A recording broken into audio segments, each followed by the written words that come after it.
കൂട്ലങ്ങാടിക്ക് ഒരലങ്കാരമായി നിലകൊള്ളുന്ന ബ്രിട്ടീഷ് നിർമ്മിതമായ കൂട്ലങ്ങാടി പഴയ പാലം ഇന്ന് ഏത് നിമിഷവും നിലംപൊത്താറായ അവസ്ഥയിലാണുള്ളത്. 1911 നിർമ്മിച്ച ഈ പാലത്തിന് 50 വർഷത്തെ ഗ്യാരണ്ടിയെ അന്ന് നൽകിയിട്ടുണ്ടായിരുന്നുള്ളൂ. കോഴിക്കോട് മദ്രാസ് റോഡ് എന്ന നിലയിലാണ് ഇതിനെ അറിയപ്പെട്ടിരുന്നത്. ഇതിനോട് ഓരം ചേർന്നായിരുന്നു കൂട്ലങ്ങാടിയിലെ ചന്ത പ്രവർത്തിച്ചിരുന്നത്. 1960 ആ കാണുന്ന കൂട്ലങ്ങാടി പുതിയ പാലം നിലവിൽ വന്നു. 1964 ഈ പഴയ പാലത്തിലൂടെയുള്ള വാഹനഗതാഗതം നിർത്തലാക്കുകയും ചെയ്തു. നീണ്ട 114 വർഷത്തെ പഴക്കം പാലത്തിന് ഒരുപാട് കേടുപാടുകൾ വരുത്തിവെച്ചിട്ടുണ്ട്.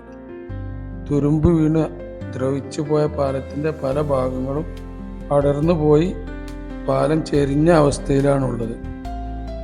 ഒരുപാട് ചരിത്ര സംഭവങ്ങൾക്ക് സാക്ഷിയായ നമ്മുടെ കൂട്ലങ്ങാടിയിലെ ഈ പഴയ പാലവും ചരിത്രത്തിൻ്റെ ഭാഗമാവാൻ ഇനി അധിക കാലം ഉണ്ടാവില്ല.